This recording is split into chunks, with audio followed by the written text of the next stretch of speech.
नमस्कार दोस्तों। स्वागत है आप सभी लोगों का एक बार फिर से हमारे इस प्लेटफॉर्म जेआरएफ विद गुलशन में। हम लोगों ने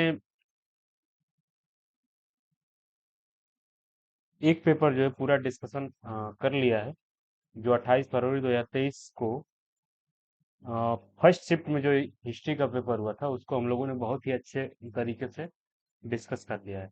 आप लोगों में से बहुत से लोग जो है मैसेज कर रहे थे कि भैया सर ये डिस्कशन जो है थोड़ा सा लंबा हो जा रहा है, तो कोशिश करेंगे कि चीज़ों को कम बताया जाए और डिस्कशन को थोड़ा छोटा रखा जाए। बस कौन से क्वेश्चन का कितना आंसर, कौन सा आंसर सही है और उसके बारे में थोड़ा बहुत जानकारी जो है आपको दे दी जाए, जिससे कि आप लोग जल्दी से इस वीडियो को देख सकें और जल्दी जल्दी आप लोग अपना रिवीजन कर सकें। ओके, तो आ जाइए फिर से एक बार पेपर और पेन लेके और तैयार हो जाइए हमारे साथ UGC net history previous year detail solution class में, जो 28 फरवरी 2023 को स्लॉट 2 यानी कि शिफ्ट 2 में जो पेपर हुआ था उसको हम लोग बहुत ही अच्छे तरीके से डिटेल में डिस्कस करेंगे। ओके, अगर आप में से जो भी इस क्लास को सीरियस रूप से देख रहा है तो कृपया वो कमेंट बॉक्स में जो है कमेंट जरूर कर दें, जिससे कि मुझे ये पता चल सके कि कुछ लोग जो है इस क्लास की जो है डिमांड कर रख रहे हैं। हमारी मेहनत जो है बर्बाद नहीं जा रही है, क्योंकि एक क्लास रिकॉर्ड करने के लिए कम से कम 3 से 4 घंटे की मेहनत तो लगती है। एक घंटे की क्लास को रिकॉर्ड करने के लिए कम से कम हमारा 3 से 4 घंटे का मेहनत जो है वो लगता है। तो कम से कम अगर आपको चीज़ें उपलब्ध कराई जा रही हैं तो उसके लिए थोड़ी बहुत सराहना जो हमारी है आप कर सकते हैं, या हमें थोड़ा सा प्रमोट कर सकते हैं, हमें थोड़ा सा सपोर्ट कर सकते हैं, क्योंकि बिना आपके सपोर्ट के हम कुछ भी नहीं है।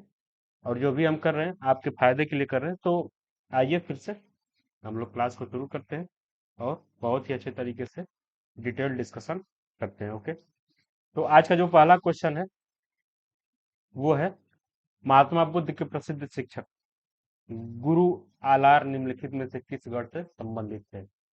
तो इस क्वेश्चन को देखने से पहले हम लोगों को ये मालूम होना चाहिए कि जो गौतम बुद्ध थे, महात्मा बुद्ध थे, उनके दो शिक्षक हुए। एक जो थे आलार कलाम, जिनका नाम था, ओके, आलार कलाम। और एक का नाम जो है आप कमेंट बॉक्स में हमें जरूर बताइएगा।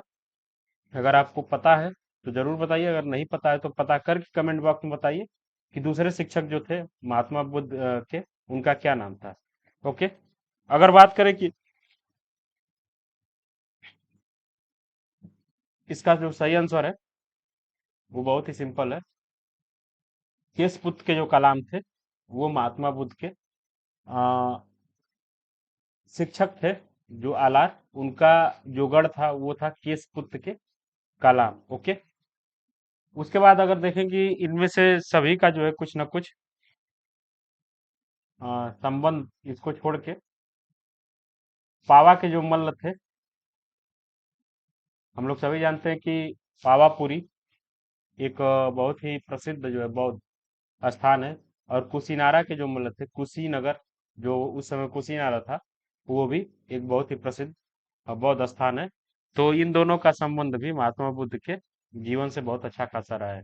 तो इसका जो सही आंसर है ऑप्शन नंबर सेकंड, केशपुत्र के कलाम। ओके, आगे बढ़ते हैं। भारत के किस दार्शनिक ने विशिष्टाद्वैत के दर्शन का प्रतिपादन किया था। भारत के किस दार्शनिक ने विशिष्टाद्वैत के दर्शन का प्रतिपादन किया था। तो इसका जो सही आंसर है, तो आपको पता होना चाहिए, बहुत ही सिंपल आंसर है। तो इसका सही आंसर है option number 4, Ramanujan, Ramanujacharya, Ramanujacharya. Okay, okay, इससे पहले जो हम लोगों ने क्वेश्चन आंसर डिस्कशन किया था उसमें एक जगह मंडन मिश्र का जो है जिक्र आया था। सभी लोग, अगर जो लोग भी इस क्लास को देखे होंगे, मंडन मिश्र का जो जगह आया था उसके बारे में हम लोग को पता था कि मंडन मिश्र जो थे ये शंकराचार्य के समकालीन थे, शंकराचार्य के समकालीन थे। और हम लोगों ने ये देखा था कि जो मंडन मिश्र थे और शंकराचार्य के बीच एक शास्त्रार्थ जो हुआ था वो हुआ था मंडन मिश्र और शंकराचार्य के बीच में। तो इससे हम लोग याद रखेंगे, शंकराचार्य जो है सभी को पता होना चाहिए कि इनका जन्म केरल में हुआ था। और ये जो है आधुनिक आधुनिक हिंदू धर्म के प्रणेता इनको माना जाता है, शंकराचार्य को। ओके। माधवाचार्य जो है, माधवाचार्य का संबंध जो है भक्ति आंदोलन के समय काल से है, भक्ति आंदोलन के समय काल से है। ओके। इनको जो है पूर्ण पूर्ण प्रज्ञ और आनंद तीर्थ, सॉरी, मध्वाचार्य को पूर्ण प्रज्ञ और आनंद तीर्थ के नाम से जाना जाता है। ओके। आनंद तीर्थ। तो ये था विशिष्टाद्वैत के जो संपादक है रामानुजाचार्य। उनकी अगर बात करें तो उनका जो जन्म हुआ था 1017 ईस्वी में, दक्षिण भारत के में हुआ था। और ये जो है लगभग 120 वर्ष तक जीवित रहे थे। ओके। रामानुजनाचार्य के जो गुरु का नाम था वो यमुनाचार्य नाम था। यमुनाचार्य, यमुनाचार्य। ओके। यमुनाचार्य इनके गुरु का नाम था। और रामानुजनाचार्य जो है उपनिषदों पे आधारित, उपनिषदों के व्याख्या पे आधारित एक अपना जो है फिलॉसफी जो है देते हैं, जिसका नाम था विशिष्टाद्वैत। विशिष्टाद्वैत किसकी फिलॉसफी थी? रामानुजनाचार्य की। ओके। तो इसको हम लोगों ने बहुत डिटेल से देखा। आगे बढ़ते हैं। महाभारत परियोजना का समालोचनात्मक संस्करण निम्नलिखित में से किसके प्रधान संपादक संपादकत्व में संपादित हुआ है? The critical edition of Mahabharat project was led by general editor by. ये इससे पहला वाला जो पेपर हम लोगों ने डिस्कस किया था, ये भी क्वेश्चन उसी पेपर का एक हिस्सा था। उसमें थोड़ा सा इसको जो है बदल के दिया था। और इसमें जो है उसी क्वेश्चन को बहुत ही सिंपल तरीके से दिया है कि महाभारत परियोजना का समालोचनात्मक संस्करण निम्नलिखित में से किसके प्रधान संपादकत्व में संपादित किया गया? तो इसका जो सही आंसर उसमें था B S Sukthankar, B S Sukthankar. Okay. B S Sukthankar के प्रधान संपादक में महाभारत का जो समालोचनात्मक संस्करण को प्रतिपादित किया गया था। ओके। तो ये उस वाले पेपर को अगर आप लोगों ने ध्यान दिया हो तो इसका जो सही आंसर है यही होगा। इसके अलावा अगर देखें एस राधाकृष्णन को सभी लोग जानते हैं। ये भारत के उपराष्ट्रपति थे, भारत के उपराष्ट्रपति। और एक बहुत ही मशहूर जो है शिक्षाविद थे। इनके द्वारा एक राधाकृष्णन आयोग की स्थापना की गई थी, जो आप लोग पेपर फर्स्ट में हायर एजुकेशन वाले पोर्शन में पढ़ेंगे। ओके।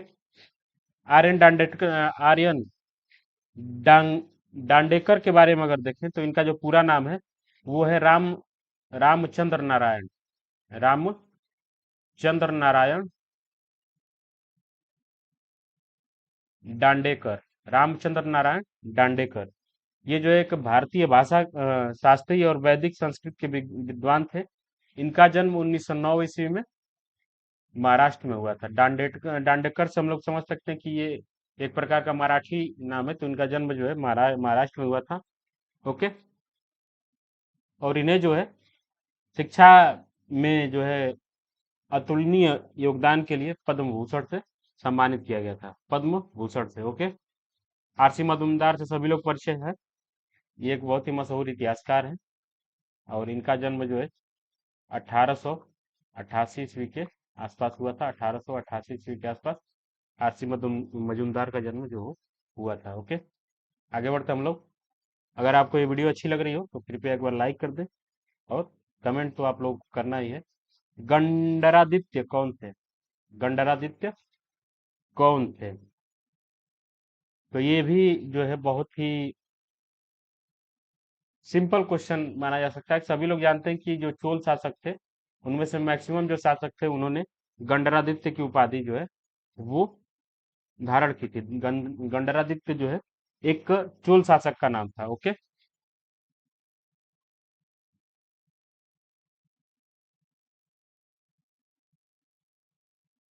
चोल शासक में एक जो बहुत ही प्रमुख राजा हुआ था परांतक फर्स्ट। परांतक फर्स्ट की जो मृत्यु होती है, तो इसके बाद जो शासन पे बैठते हैं, उनका नाम था गंडरादित्य। गंडरादित्य। और इनका जो शासन काल अगर देखें, तो वो लगभग 953 ईस्वी से, या कहीं कहीं जो है इसका शासन काल जो है 956 ईस्वी मिलता है। ओके। तो जो चोल शासक थे, चोला किंग, इनमें एक परांतक फर्स्ट थे। इनके दूसरे पुत्र जो थे उनका नाम था गंडरादित्य, और जो 953 ईस्वी में या 956 ईस्वी में गद्दी पे बैठते हैं। इनका शासनकाल बहुत ही कम समय के लिए रहा था, इसीलिए इनका जो बहुत ही कम उल्लेख जो है ऐतिहासिक सोर्सेज में जो है वो मिलता है। ओके।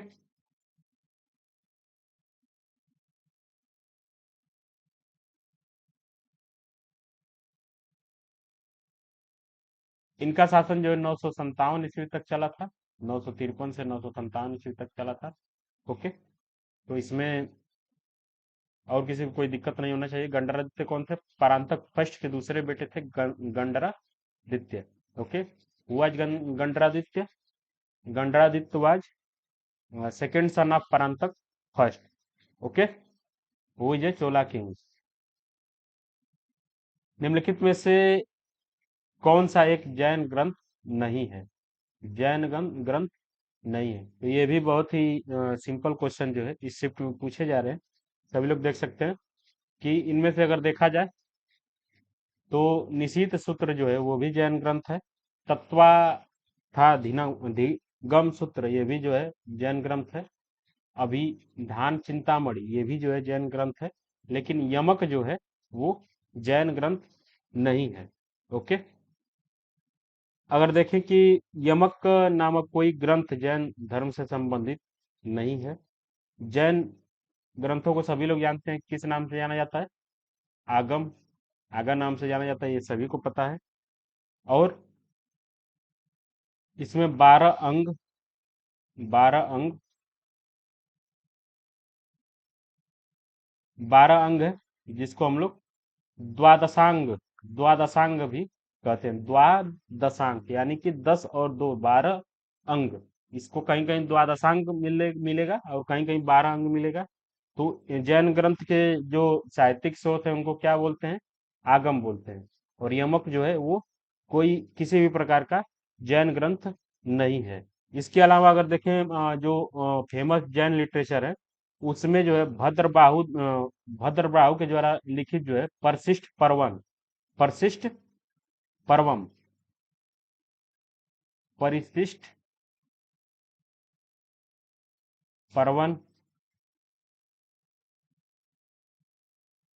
पुण्याश्रय, कथा कोश आदि जो है ये भी जैन ग्रंथ है। ओके। तो इसमें जो है सही आंसर क्या था? यमक। कादर्मक,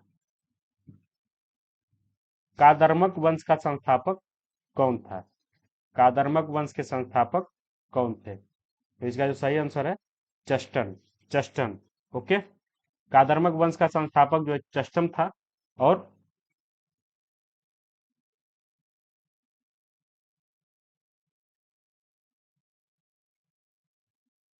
ये वंश जो है शकों की एक उपशाखा के रूप में जो है जानी जाती है। ओके।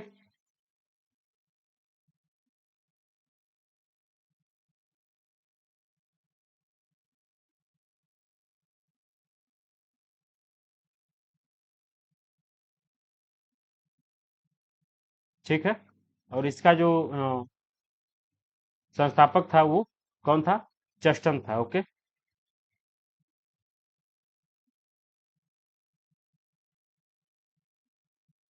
अगला जो है कि जीन प्रभा सूरी। इसके अलावा अगर पिछले वाले क्वेश्चन में देखा जाए कि रुद्रदामन फर्स्ट, सभी लोग जूनागढ़ के अभिलेख से जो परिचित होंगे।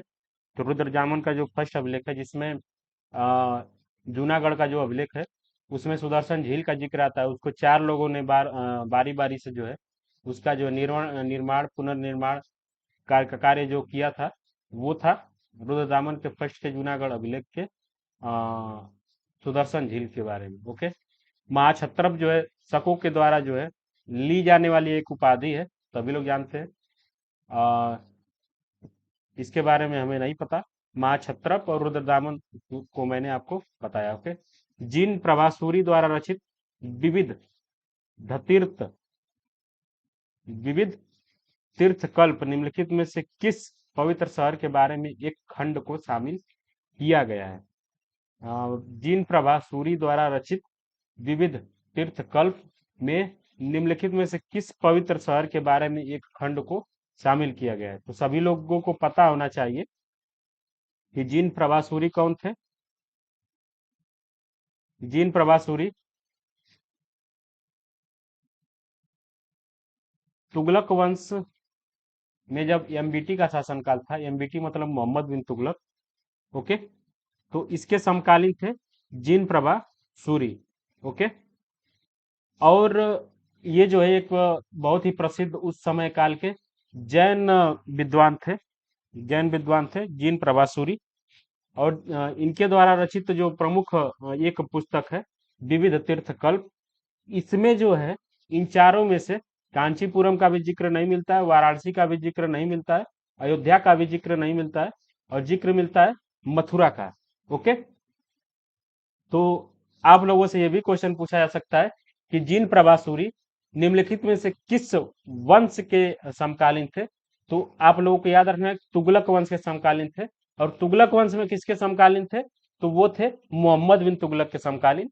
और इनके द्वारा जो रचित विविध तीर्थकल्प जो ग्रंथ है, उसमें जो है प्रमुख रूप से अ, तीन प्रकार की जो जैन प्रार्थनाएं उस समकालीन समय में जो की जा रही थी, उनका एक संकलन के रूप में देखने को मिलता है विविध तीर्थकल्प में।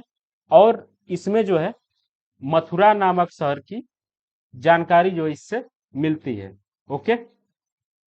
आगे बढ़ते हैं। राजा पर निम्नलिखित में से किस राज्य से संबंधित है? तो राजा पर पे इससे पहले वाले भी पेपर में क्वेश्चन आ चुका है। तो हम लोग देख रहे हैं कि क्वेश्चन कैसे रिपीट होता है। ये बात सभी को अब धीरे धीरे लगेगी, जैसे जैसे हम लोग आगे बढ़ेंगे तो हमें पता चलेगा कि क्वेश्चन कैसे रिपीट होता है। ओके। तो आगे बढ़ते हैं। राजा पर सभी लोग जानते हैं किसके शासक थे? कौशल के। कौशल का मतलब कि आज का जो अयोध्या वाला पोर्शन है, उसी में जो है उस समय कौशल महाजनपद था, जिसकी राजधानी क्या थी? श्रावस्ती।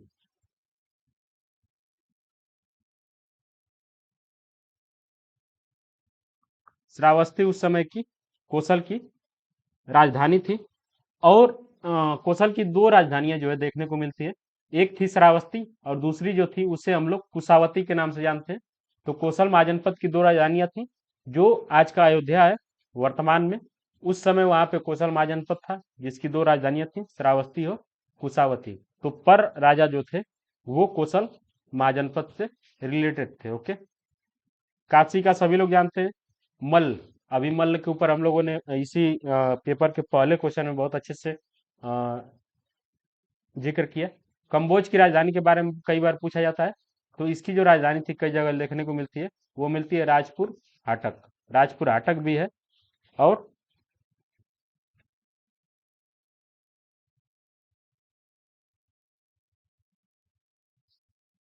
कंबोज जिसे उस समय उत्तरापथ के नाम से भी जाना जाता था, इसकी राजधानी क्या थी? राजपुर हाटक।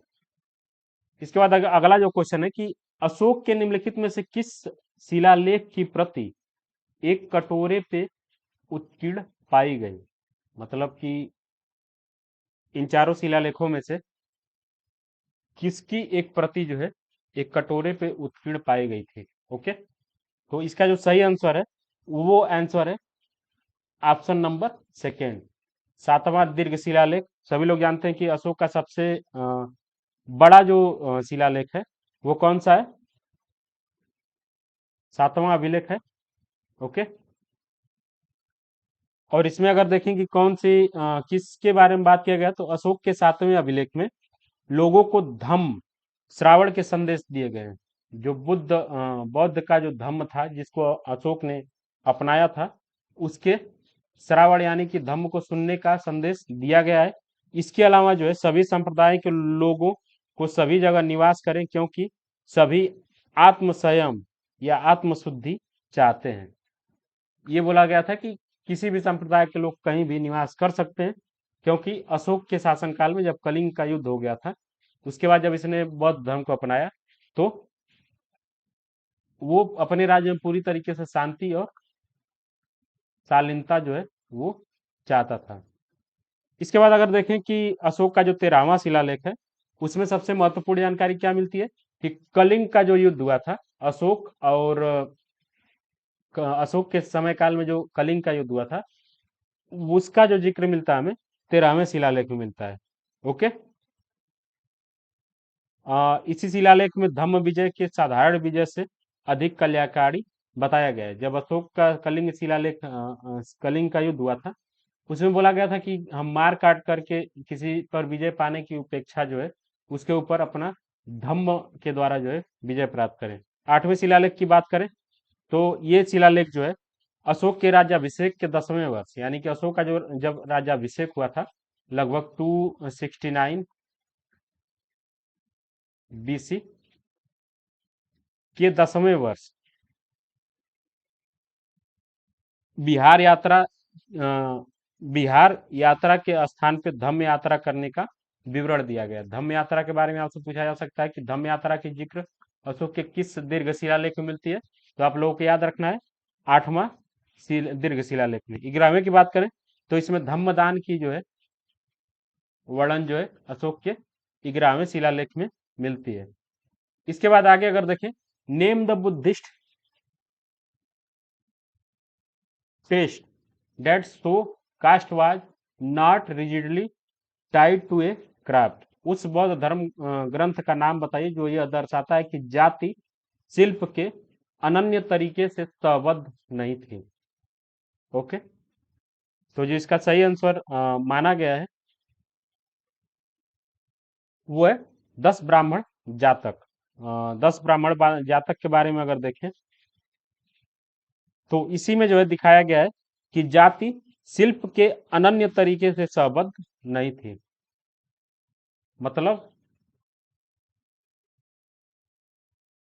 इस क्वेश्चन का अगर मतलब हम लोग को समझ में आ जाए तो ये क्वेश्चन हमें हमेशा के लिए याद हो जाएगा कि ये बताया गया है इसमें कि जैसे मान लीजिए कि जो रथ का कार्य कर रहा है, कई बार उसे जो है रथकार जो है बोला जाता था, या जो इस समय जो है लकड़ी का कार्य कर रहा है उसे उस समय बढ़ई बोला जाता था। तो इसी तरीके से बताया जा रहा है कि शिल्प के आधार पर जातियों को आ, सबद्ध नहीं किया जाता था, वो भी कठोरता पूर्वक। मतलब ये नहीं है कि जो लकड़ी का कार्य करे वो बढ़ई भी है, बढ़ई ही है, वो कोई भी जाति का जो है वो हो सकता है। तो इस बात की जो जिक्र की जा रही है 10 ब्राह्मण जातक में की जा रही है। ओके। इसके बाद सुक्त विहंग से सभी लोग परिचित हैं। इसमें जो है एक पाती मोक्ष के नियमों का वर्णन बहुत ही विस्तृत तरीके से मिलता है। पातिमोक्ष नियमों का वर्णन किसमें मिलता है? सुक्त विहंग में। चुल्लवग सभी को पता है कि ये खंडक ग्रंथ का भाग है। कथावस्तु अभिधम्म पिटक के सातों ग्रंथों में से एक है। जब इससे पहले वाला पेपर हम लोगों ने सॉल्व किया था तो उसमें ऐसे क्वेश्चन आए थे जिसमें हम लोगों ने डिस्कस किया था कि जो अभिधम्म पिटक है उसके 7 खंड है, और जो एक और जो उसमें था बौद्ध धर्म के 3 जो ग्रंथ हैं। पहला जो था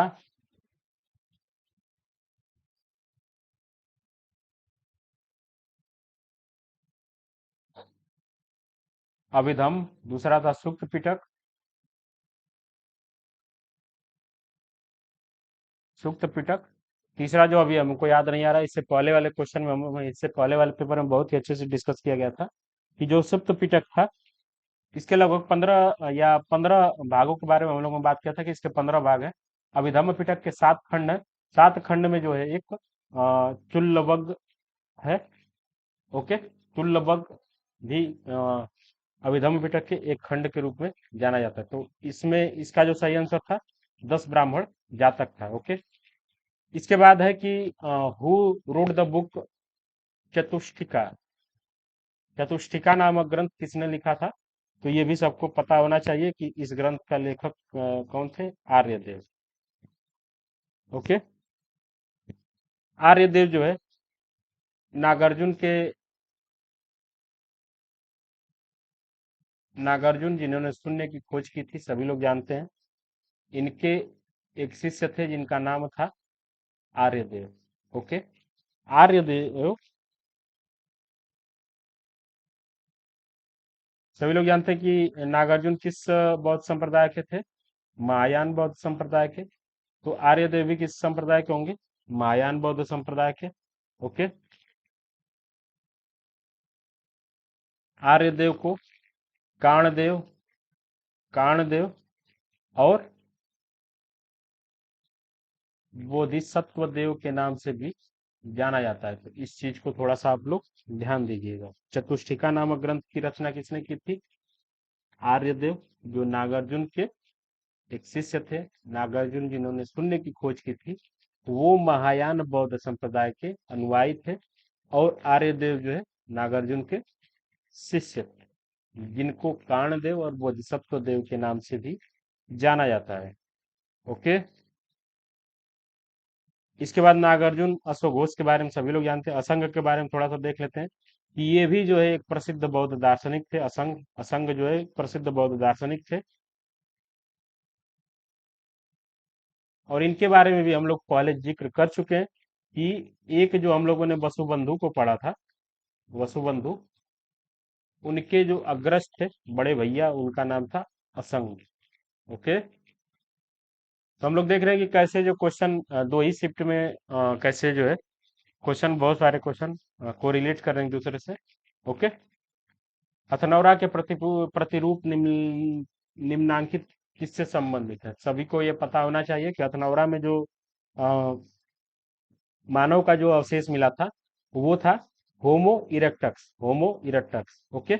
और इसको अगर पूछा जाए कि किसने खोजा था और कब खोजा था, तो ये डेट थोड़ा सा याद रखना है आप लोगों को कि 1982 ईस्वी में। हथनौरा कहाँ है? मध्य प्रदेश के होशंगाबाद, मध्य प्रदेश का जो होशंगाबाद जिला है उसमें हथनौरा है। और हथनौरा में होमो इरेक्टस की खोज किसने की थी? अरुण सोनाकिया। ओके।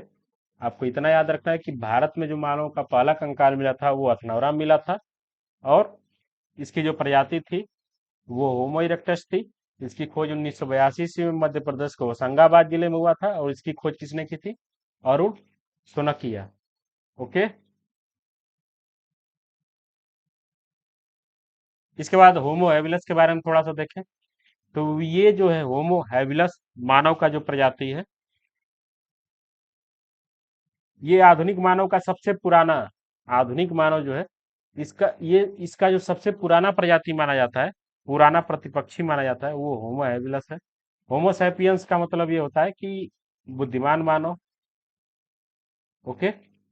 होमो सैपियंस का मतलब होता है बुद्धिमान मानव। आज का जो मनुष्य है,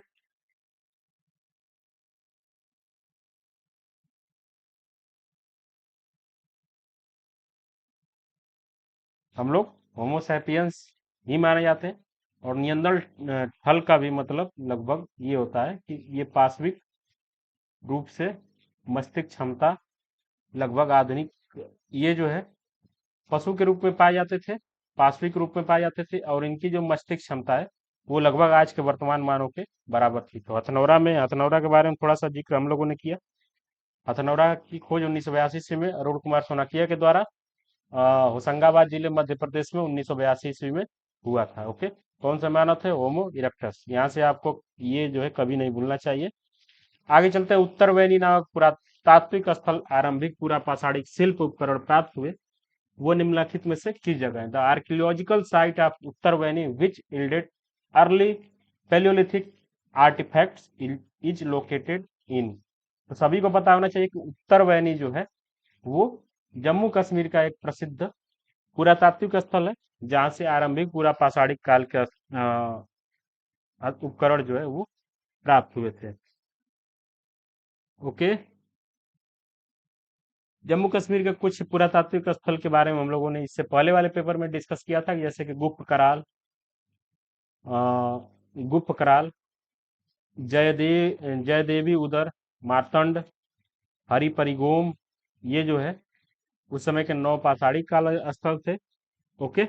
बुर्ज होम, ये भी उसी समय के स्थल थे। तो उत्तरबैनी भी हम लोग जम्मू कश्मीर वाले चार्ट में ऐड कर लेंगे। उत्तरबैनी जम्मू कश्मीर में, जहाँ से आरंभिक पूरा पाषाणिक शिल्प उपकरण भी प्राप्त हुए हैं। ओके। आगे बढ़ते हैं। डिडवाना झील पे अध्ययन निम्नलिखित में से किसके द्वारा किया गया है?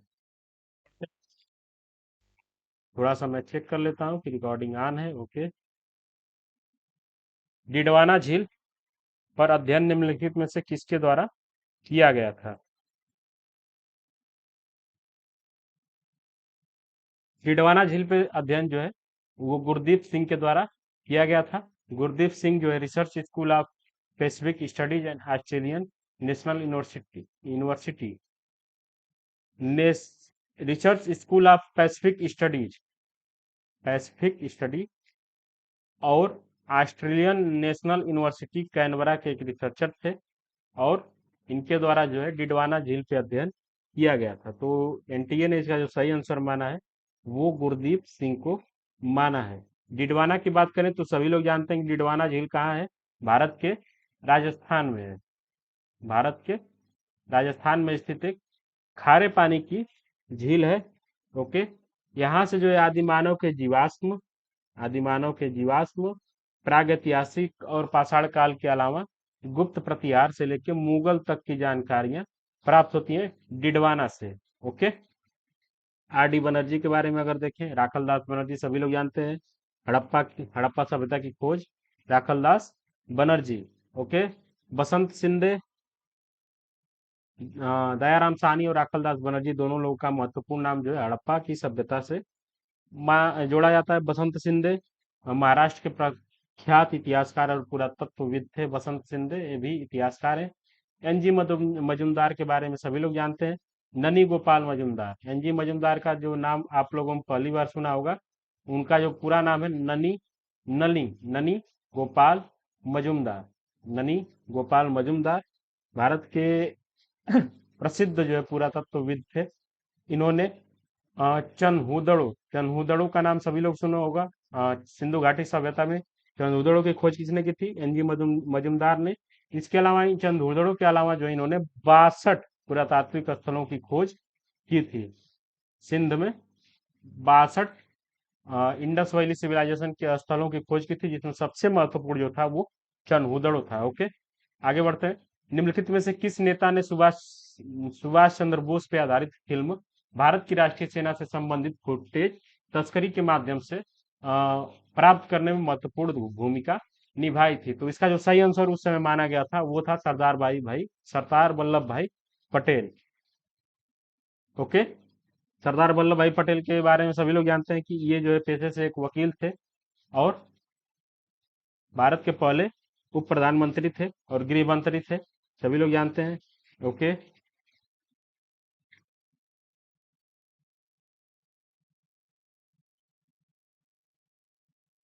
आगे बढ़ते हैं। श्रीराज गोपालाचारी के बारे में भी जानते हैं, जिनको हम लोग बहुत प्यार से राजा जी बोलते हैं। ओके। ये स्वतंत्र भारत के पहले जो है भारतीय गवर्नर जनरल थे। महात्मा गांधी के बारे में कुछ बताना ही नहीं है। निम्नलिखित में से कौन सा पुर्तगाली रोमन कैथोलिक धर्म प्रचारक था जिसने कुछ प्राथमिक विद्यालयों और कुछ अनाथालयों को खोलने के लिए महत्वपूर्ण कार्य किया था? जो इसका सही आंसर है वो माना गया है रॉबर्ट डी नोबिल। जो है पुर्तगाली रोमन कैथोलिक धर्म प्रचारक थे। तो उनको याद रखिएगा कि ये पुर्तगाली थे और रोमन रोमन कैथोलिक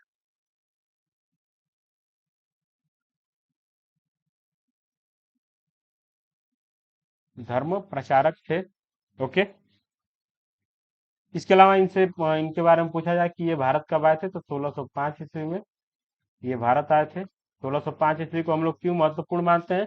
क्योंकि 1605 ईस्वी में अकबर का जो है देहांत हुआ था और इसी समय जो है जो रॉबर्ट डी नोबिल हैं वो भारत आते हैं। ओके।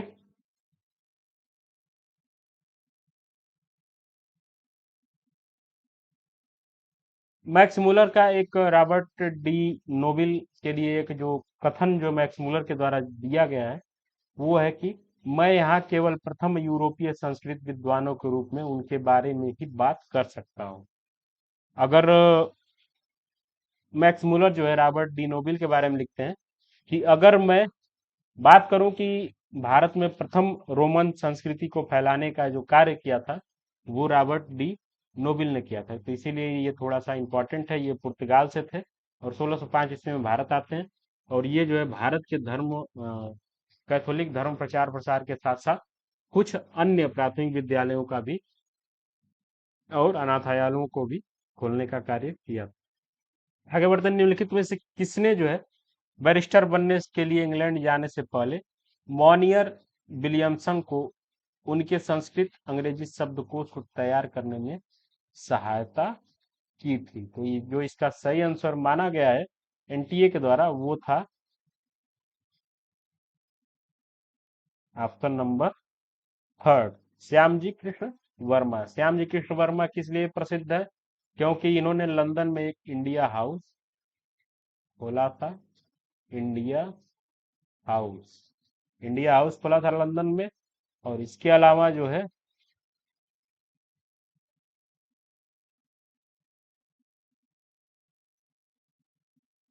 1905 ईस्वी में इन्होंने the Indian the Indian sociologist Indian sociologist नामक सामाजिक समाचार पत्र भी इन्होंने स्थापित किया था। ओके। और इनका जो महत्वपूर्ण इसलिए माना जाता है कि इनका जो इंडिया हाउस था वो जो है उस समय के जो क्रांतिकारी थे जो इंग्लैंड में रहते थे उनके लिए एक बहुत ही प्रमुख आवास की स्थल जो है वो माना जाता था। जैसे कि कर्जनवाली की हत्या जिसने की थी, मदन लाल ढींगरा ने, उन्होंने इन्हीं के इंडिया हाउस में अपना शरण लिया था। ओके। आगे बढ़ते हैं। इसके बाद इनके बारे में थोड़ा सा और अगर पूछा जा सकता है कि इनका जन्म गुजरात में हुआ था और 1857 में हुआ था। 1857 में गुजरात में हुआ था। और ये जो है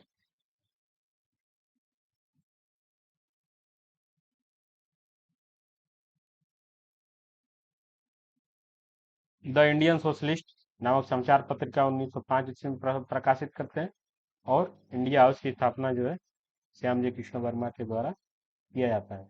अगला जो है कि बंकिम चंद्र चट्टोपाध्याय द्वारा रचित आनंद मठ निम्नलिखित में से किससे संबंधित है? तो ये भी सबको पता होना चाहिए कि बंकिम चंद्र चटर्जी के द्वारा चट्टोपाध्याय के द्वारा जो आनंद मठ लिखा गया है वो जो है सन्यासी विद्रोह से संबंधित है। सन्यासी विद्रोह कब हुआ था? 1763 से लेकर 1800 के आसपास एक विद्रोह जो है होता है जिसमें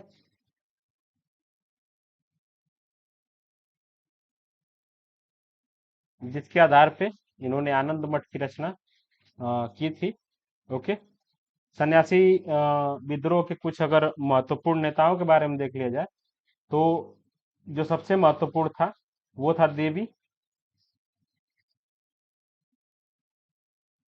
चौधरानी देवी चौधरानी, मूसा शाह मूसा शाह द्विज नारायण द्विज नारायण मजमून मजमून शाह मजमून शाह और मूसा शाह दोनों भाई थे। भवानी और चिराग अली, तो ये नाम आप लोग नोट करिएगा। सन्यासी विद्रोह कब हुआ था? 1763 से लेकर 1800 ईस्वी के बीच में, जिसमें देवी चौधरानी, मूसा शाह, मजमून शाह, भवानी, चिराग अली और द्विज नारायण आदि प्रमुख थे। ओके।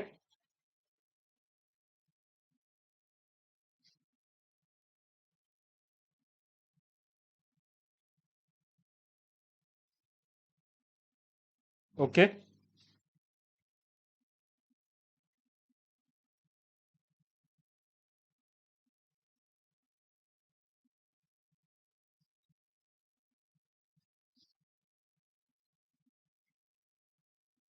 इसके अलावा अगर देखें कोल और संथाल विद्रोह कब हुआ था, सभी को पता होना चाहिए कोल और संथाल विद्रोह कब हुआ था। ये जो है 1831 से लेके 1848 के आसपास हुआ था। पावना विद्रोह कब हुआ था, ये 1873 से लेके 1878 के आसपास हुआ था। 1878 के आसपास हुआ था। पागलपंथी विद्रोह सभी लोग जानते हैं, 1813 से लेके 1831 के आसपास हुआ था। पागलपंथी विद्रोह गारो जनजाति के लोगों के द्वारा हुआ था। पावना जो एक प्रकार का जो है किसान आंदोलन था। पावना किसान आंदोलन जो बंगाल के पावना जिले में हुआ था। और कोल और संथाल सभी को पता है, संथाल सिद्धू कान्हू, सिद्धू सिद्धू और कान्हू, ये दो है महत्वपूर्ण।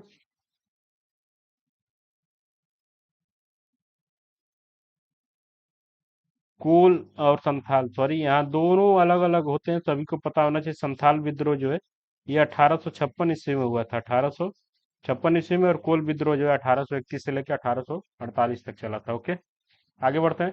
1926 से लेकर 27 में एक विधायक के रूप में जीडी बिरला ने किस पार्टी के टिकट पे चुनाव लड़ा था, सभी को पता होना चाहिए। जीडी बिरला ने 1926-27 में किससे लड़ा था, नेशनलिस्ट पार्टी, नेशनलिस्ट पार्टी के टिकट पे जीडी बिरला ने चुनाव लड़ा था। जी, जीडी बिरला का पूरा नाम घनश्याम दास बिरला। ओके,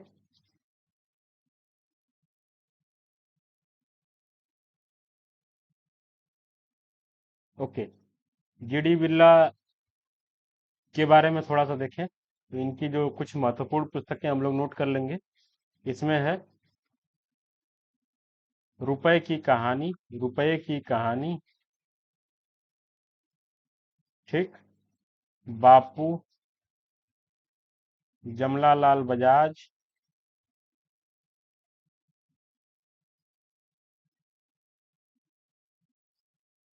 पाठ पाठ पाठ टू प्रॉपर्टी, मतलब प्रॉपर्टी के लिए रास्ता, आदि जो इनकी प्रमुख पुस्तकें हैं।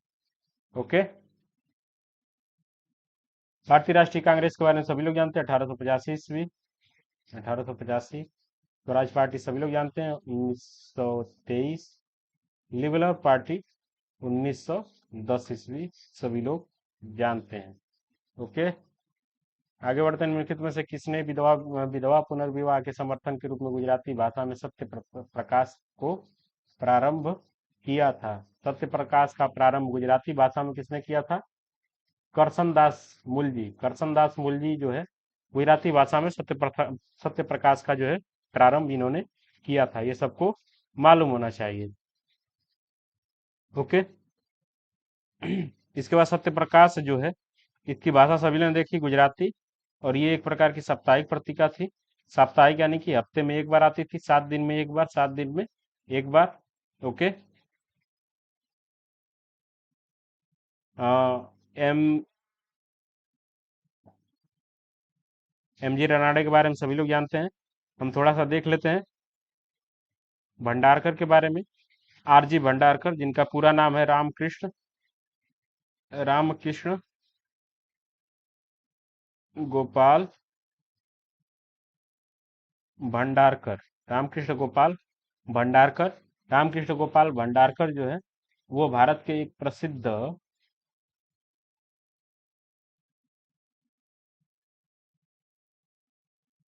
समाज सुधारक और इतिहासकार थे, जिनको अ, भारत के पहले आधुनिक स्वदेशी इतिहासकार माना जाता है। भारत का पहला आधुनिक स्वदेशी इतिहासकार माना जाता है। ओके, एम जी रनाडे के बारे में सभी लोग जानते हैं। बाल शास्त्री जाम्बेडकर, ये जो है इनके द्वारा जो एक पत्रिका निकाली गई थी उसका नाम था अग्रदूत, अग्रदूत, जिसकी भाषा मराठी थी। ओके, आगे बढ़ते हैं हम लोग। आज का 22वां क्वेश्चन, सॉरी 21वां क्वेश्चन। 1857 के विद्रोह में निम्नलिखित में से किसके नेतृत्व में पलामाऊ के चेरों और खैरवार एकजुट हुए थे। पलामाऊ के चेर और खैरवार एकजुट हुए थे। तो इसका जो सही आंसर है वो है पीताम्बर शाही। पीताम्बर शाही के नेतृत्व में पालामाई के चेर और खैरवार जनजाति के लोग जो थे वो एकजुट हुए थे। ओके, पीताम्बर शाही और लीलाम्बर शाही दो भाई थे, जिनके नेतृत्व में खरवार विद्रोह, खरवार विद्रोह और चेर विद्रोह के नाम से भी जाना जाता है। इनको चेर विद्रोह और खरवार विद्रोह के नाम से भी जाना जाता है। जिसका नेतृत्व किसने किया था? पीताम्बर शाही और लीलाम्बर शाही। लीलाम्बर शाही और पीताम्बर शाही नामक दो भाई थे, जिन्होंने अ, पलामाऊ के चेरों और खैरवारों का एकजुट करने की कोशिश की थी। ओके, आगे बढ़ते हैं। निम्नलिखित में से किसने हिंदुत्व नामक पुस्तक लिखी थी? हिंदुत्व हिंदुत्व नामक पुस्तक सभी लोग जानते हैं किसकी रचना है?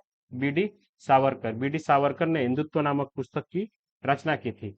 इसके अलावा अगर देखें, उनकी जो अन्य पुस्तकें जो हम लोग नोट कर लेंगे, हिंदू राष्ट्र, हिंदू राष्ट्र दर्शन, हिंदू राष्ट्र दर्शन, मैथिली चरित्र, मैथिली चरित्र, काला पानी, 1857 का स्वतंत्र आंदोलन, स्वतंत्र समर। ओके, हिंदुत्व तो है ही, सभी लोग जानते हैं। इसके अलावा हिंदू पद पद शाही, हिंदू पद शाही, हिंदू राष्ट्र दर्शन, मैझनी चरित्र, काला पानी, 1857 का स्वतंत्र समर। ओके, ये सारी रचनाएं जो है बीडी सावरकर की हैं। मदन लाल ढींगरा के बारे में हम लोगों ने बात किया कि लंदन में जो करजन वायली की हत्या हुई थी, इनकी जिम्मेदारी मदन लाल ढींगरा ने लिया था। अरविंदो घोष के बारे में सभी लोग जानते हैं। श्याम जी कृष्ण वर्मा के बारे में इसी पेपर में बात हो चुका है। निम्नलिखित में से कौन सा चौथ या आय का भाग नहीं था? चौथ आय का भाग नहीं था। सबसे पहले चौथ को जानने से पहले हम लोग ये जान लेते हैं कि चौथ और सरदेशमुखी जो है मराठों के द्वारा लगाए जाने वाली दो प्रकार की कर थी। ओके, सरदेशमुखी का मतलब यह था कि तुम्हारे सर पे जो देश की रक्षा का भार है, उसको हम लोग कर के रूप में वसूलेंगे, उसी का नाम सरदेशमुखी था। चौथ जो था वो एक प्रकार का कृषि कृषि कर के रूप में जाना जाता था। जैसे कि इसमें जो अगर देखें, नाग भाग जो था वो इस चौथ के आय का हिस्सा नहीं था। ओके, चौथा सरदेशमुखी मराठा राज्य के कराधान की प्रमुख प्रणाली थी। ओके, चौथ विजित रास्तों के वसूल किए जाने वाली कर था। ओके,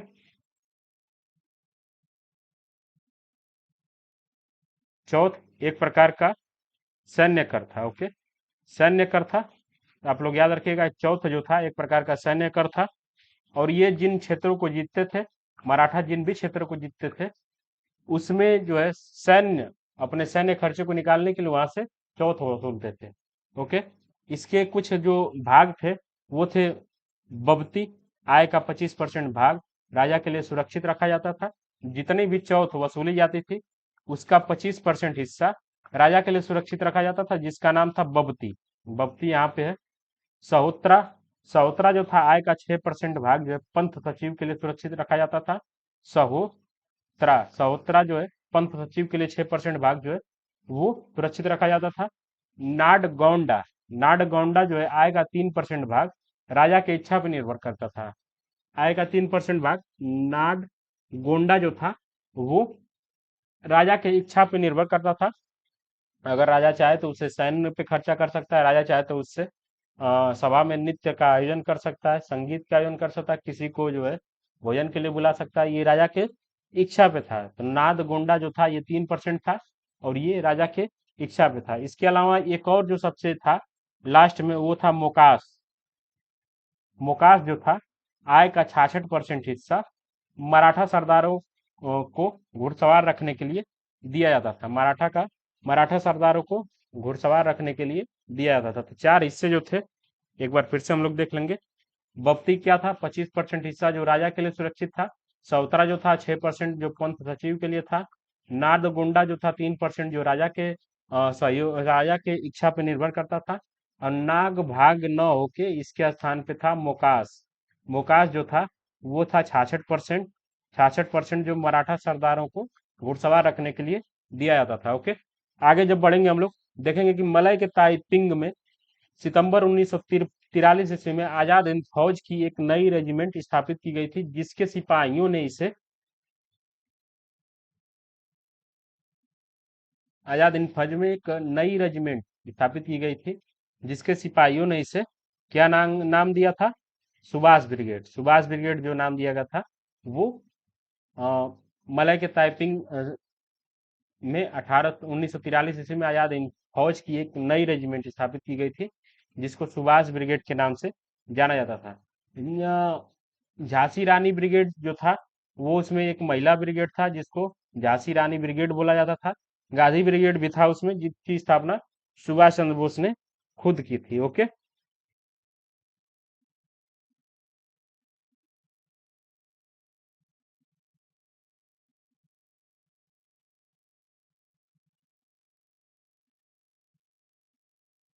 आजाद ब्रिगेड भी उसी समय के एक रेजिमेंट का हिस्सा था, आजाद ब्रिगेड। और गांधी ब्रिगेड, सुभाष ब्रिगेड और रानी झांसी ब्रिगेड। ओके। निम्नलिखित में से किसको उत्तरी भारत में भूमि बंदोबस्त के रूप में जाना जाता है? उत्तरी भारत में भूमि बंदोबस्त के रूप में किसको जाना जाता है? तो ये बहुत ही आसान क्वेश्चन है। इसका जो सही आंसर है क्या होना चाहिए? Martin bird. मार्टिन बर्ड उत्तरी भारत में भूमि बंदोबस्त के लिए जाना जाता है। ओके। ठीक है।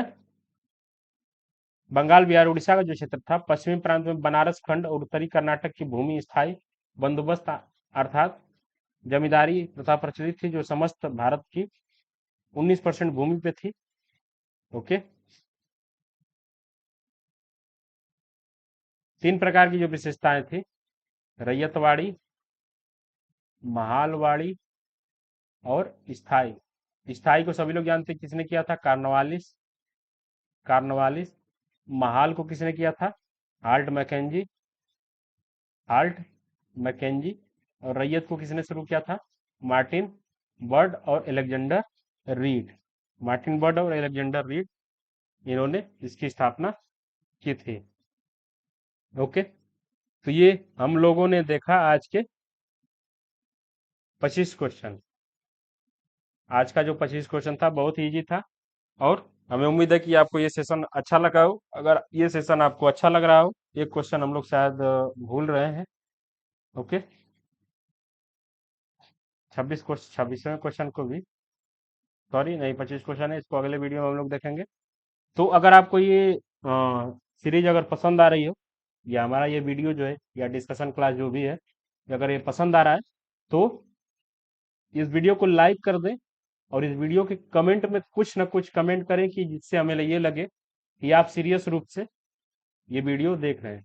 अगर एक बंदा भी सीरियस रूप से अगर इस वीडियो को देखना चाहता है या देखेगा, तो हम जो है ये वीडियो 2018 के अनवर्ड जितने भी पेपर हुए हैं सबका ऐसे ही डिस्कशन करके लगभग एक प्लेलिस्ट में आपको उपलब्ध करा देंगे, जिससे कि आपको प्रीवियस ईयर क्वेश्चन के लिए और अलग अलग जगह घूमना ना पड़े। ओके। तो ये वीडियो अगर अच्छा लगा हो, अगर आप इस वीडियो को देख रहे हैं, तो चैनल को सब्सक्राइब भी कर लीजिए, और इस वीडियो को अपने दोस्तों के साथ शेयर भी कर दीजिए। मिलते हैं अगले इस वीडियो के अगले क्लास में। ओके। Thank you.